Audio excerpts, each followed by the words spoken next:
안녕하십니까. 신영일의 비즈정보 플러스입니다. 요즘같이 추운 날씨에 먹기 좋은 과일하면 한라봉을 빼놓을 수 없는데요. 한라봉에는 비타민C가 풍부해서 면역력을 강화해주고 신진대사를 원활하게 해준다고 합니다. 그리고 한라봉에 들어있는 카로티노이드 성분은 노화 방지에도 효과가 있다고 하는데요. 이러한 한라봉을 고를 때는 껍질이 얇고 매끈한 것이 좋다고 하니까 참고하시기 바랍니다. 그럼 오늘 순서 본격적으로 시작합니다.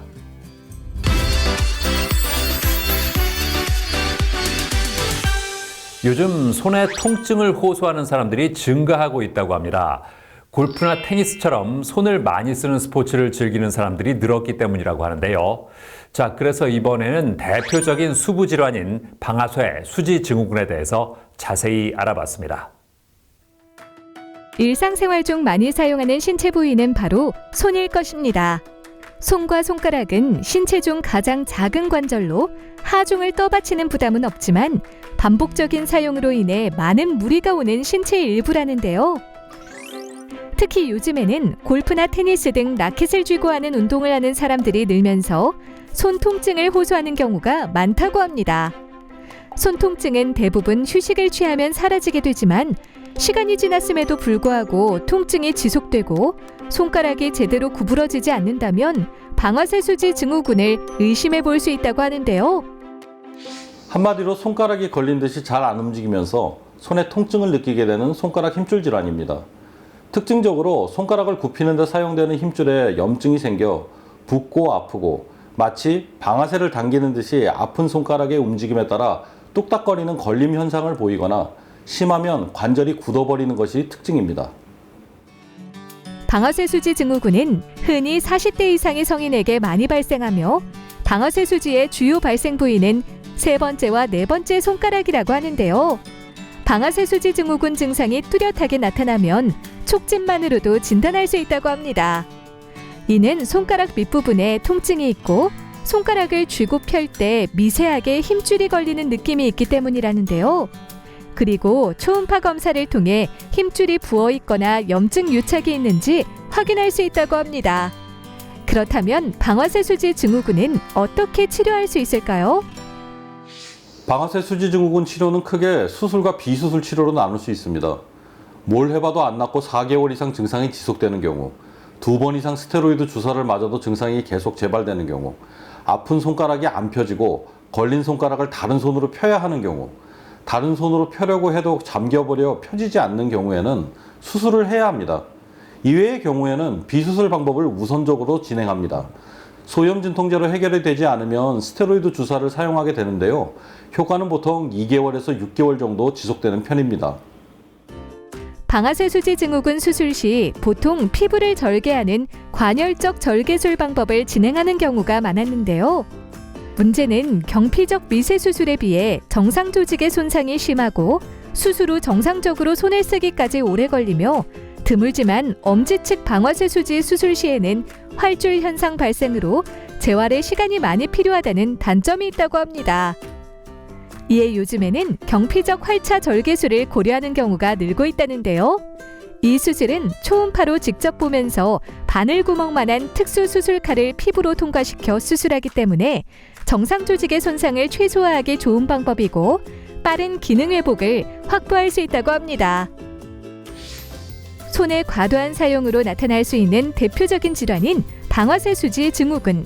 손 통증이 지속된다면 참고 견디기보다는 병의원에 가서 정확하게 진단하고 치료받길 바랍니다.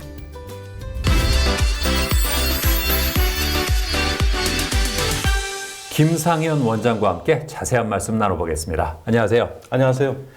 방아쇠 수지 증후군이 발생하는 원인이 뭘까요? 우리 주변에서 굉장히 흔히 보는 질환이긴 합니다만 아직 딱 부러지게 이것이 원인이다 라는 건 밝혀지지 않았습니다. 보통은 골프처럼 자기 손보다 작은 자루를 반복적으로 세게 잡고 활동하시는 경우에 많이 생기는데요. 한 손가락에 오는 경우가 가장 흔하고 여러 손가락이 동시에 침범되기도 합니다. 치료 시에 경피적 활차 절개술을 이용한다면서요? 첫 번째 특징으로 초음파를 보면서 직접 수술을 하기 때문에 열어서 어떻게 하지 않더라도 정상 조직을 보존하면서 경변 부위만 정확하게 수술을 할 수 있다는 장점이 있습니다. 그리고 두 번째로는 이 수술 결과에 있어서 가장 중요한 것은 얼마나 힘줄을 붙잡고 있는 활차를 완전하게 개방시켜 줄 수 있느냐, 그것이 가장 중요한데요.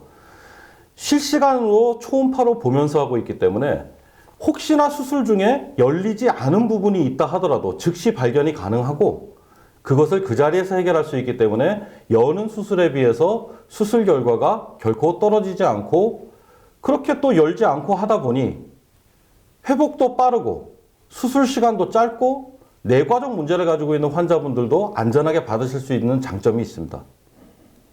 절개술을 진행할 때 어떤 점을 고려하는 게 좋을까요? 초진 시의 초음파 소견이 가장 중요한데요. 이 초음파 소견상 이분의 병이 오래되어서 드물지만 힘줄이 굉장히 굵어졌다든가 아니면 주변과 유착이 매우 심하다든가 하는 그런 소견들이 보이면 이분은 환자를 위해서 열고 수술하는 쪽을 권하는 것이 오히려 안전합니다. 하지만 대부분 환자분들에 있어서는 이런 경우가 드물기 때문에 안전하게 경피적 활차절개술로 시술하실 수 있습니다. 그런데 한 가지 예외적인 상황도 있는데요. 엄지손가락에 생기는 방아쇠 수지 증후군 같은 경우는 신경주행이 약간 독특하게 생겨 있습니다. 그렇기 때문에 경피적 활차절개술보다는 오픈 수술로 하시는 게 좀 더 안전할 수 있다고 하겠습니다. 방아쇠 수지 증후군에 시달리는 분들께 어떤 조언을 해주고 싶으세요? 초기에는 먹는 약으로나 아니면 스테로이드 주사로도 간단하게 잘 조절이 될 수 있는 그런 병이긴 하지만 관절이 굳는다든가 관절염이 생기실 때까지 참고 기다리시면 행여 나중에 수술을 받으시더라도 재활하시는데 너무 시간이 많이 걸리고 고생을 하시기 때문에 이런 증상이 있으신 분들은 조기에 주변 전문의들을 찾아가셔서 이런 경피적 활차절개술의 타이밍을 놓치지 않으시는 게 중요할 것 같습니다. 네, 오늘 말씀 잘 들었습니다. 감사합니다. 감사합니다.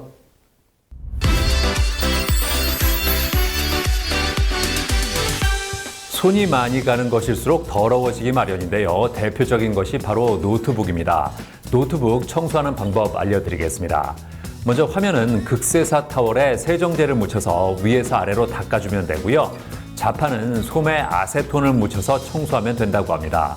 그리고 렌즈는 물이 묻으면 내부에 습기가 차기 때문에 안경 닦는 수건으로 닦아주는 것이 가장 좋다고 하니까 참고하시기 바랍니다. 저는 다음 시간에도 다양한 소식 가지고 인사드리겠습니다. 고맙습니다.